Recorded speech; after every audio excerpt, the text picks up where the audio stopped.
Welcome Swamiji. კეთილი იყოს Swamiji. მაჰატმას მისალმება ამჯერად ქაღალდის საშუალებით არ იყო ნათქვამი. სახურავიდან ახალი ჩასული ვიყავით მის საწერო ოთახში, რომელიც კვადრატული ხალიჩებით, სკამების გარეშე, დაბალი მაგიდით, წიგნებით, ფურცლებითა და რამდენიმე ჩვეულებრივი კალმით, არა შადრევანი კალმებით, უბრალოდ იყო მოწყობილი. კუთხეში კი საათი უაზროდ წიკწიკებდა. ყოვლის მომცველი მშვიდობისა და ერთგულების აურა. განდი თავის მომხიბლელ გამოქვაბულისებურ თითქმის უკბილო ღიმილს აშუქებდა.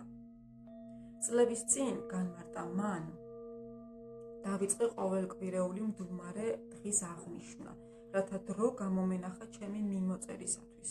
მაგრამ ახლა ეს 24 საათი სასიცოცხლოდ მნიშვნელოვან სულიერ მოთხოვნილებად იქცა. დუმილის პერიოდული განკარგულება წამება კი არა კურთხებაა. შემდეგ ის ძროხაზე ესაუბრება რა მნიშვნელობას ატარებს მისთვის. ჩემთვის ძროხა მთელ ქვეადამიანურ სამყაროს ნიშნავს, რომელიც ადამიანის სიმპათიებს საკუთარი სახეობის მიღმა ავრცელებს, განმარტა მაჰატმა.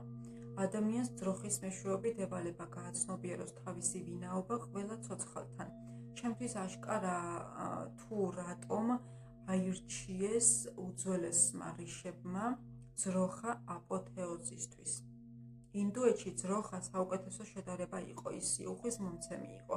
ის არა მარტო რძეს გვაძლევდა, არამედ სოფლის მეურნეობაც შესაძლებელი გახადა. ძროხა თანაგრძნობის პოემაა, ამ ნაზ ცხოველში თანაგრძნობას წაიკითხავთ. ის მილიონობით კაცობრიობის მეორე დედაა. ძროხის დაცვა ნიშნავს ღვთის მთელი უგუნური ქმნილების დაცვას. შემოქმედების ქვედა რიგის მიმზიდველობა კიდევ უფრო ძლიერია, რადგან ის ენით აღუწერელია. მართლმადიდებელ ინდუისტებს 3 ყოველდღიური რიტუალი ევალებათ. ეს არის ფუტა იაჯნა, ცხოველთა სამყაროსთვის საკვების შეწირვა. ეს ცერემონია სიმბოლურად გამოხატავს ადამიანის მიერ შემოქმედების ნაკლებად განვითარებული ფორმების მიმართ ვალდებულებების გაცნობიერებას, რომლებიც ინსტინქტურად არიან დაკავშირებული სხეულებრივ იდენტიფიკაციებთან, რომლებიც ასევე ანადგურებენ ადამიანის ცხოვრებას, მაგრამ მოკლებულია განმათავისუფლებელი გონების იმ თვისებას, რომელიც დამახასიათებელია კაცობრიობისათვის. ამგვარად ფუტა იაჯნა აძლიერებს ადამიანის მზად ყოფნას და ეხმაროს სუსტებს, რადგან ის თავის მხრივ ნუგეშს იღებს უმაღლესი უხილავი არსებების უთვალავი მზრუნველობით. ადამიანი ასევე ვალდებულია ბუნების გამაახალგაზრდავებელი საჩუქრებისთვის უძღებ დედამიწაზე, ზღვასა და ცაში. ბუნებას ცხოველებს, ადამიანსა და ასტრალურ ანგელოზებს შორის შეუთავსებლობის ევოლუციური ბარიერი ამგვარად ჩუმის სიყვარულის მსახურებით დაიძლევა. დანარჩენი 2 ყოველდღიური იაჯნაა პიტრი და ნრი. პიტრი იაჯნა წინაპრებისთვის შესაწირის შეწირვაა, როგორც სიმბოლო იმისა, რომ ადამიანი აღიარებს წარსულის წინაშე თავის ვალს, რომელიც სიბრძნის არსი დღეს კაცობრიობას ანათებს, და ნრი იაჯნა ეს არის საკვების შეთავაზება უცხოებისათვის ან ღარიბებისათვის, ადამიანის ამჟამინდელი პასუხისმგებლობის თანამედროვეების წინაშე მისი მოვალეობების სიმბოლო.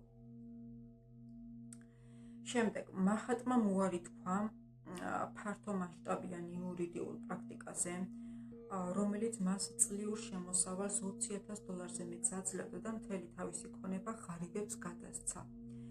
შრი იუქტესვარი ნაზად დასცინოდა ხოლმე განდგომის შესახებ საყოველთაოდ არაადეკვატურ წარმოდგენებს.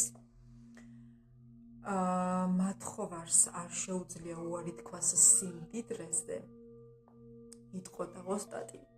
თუ კაცი წუწუნებს, ჩემი საქმეები ჩავარდა, ჩემმა ცოლმა მიმატოვა, ყველაფერს უარყოფ და მონასტერში წავალ. რომელ ამქვეყნიურ მსხვერპლს გულისხმობს ის, მან არ უარყოს სიმდიდრე და სიყვარული, მათ უარყვეს იგი. განდის მსგავსმა წმინდანებმა კი არა მხოლოდ ხელშესახები მატერიალური მსხვერპლი გაიღეს, არამედ რაც უფრო რთულია ეგოისტური მოტივისა და პირადი მიზნის უარყოფაც. რითაც თავიანთი შინაგანი არსება მთლიანად კაცობრიობის ნაკადს შეუერთს.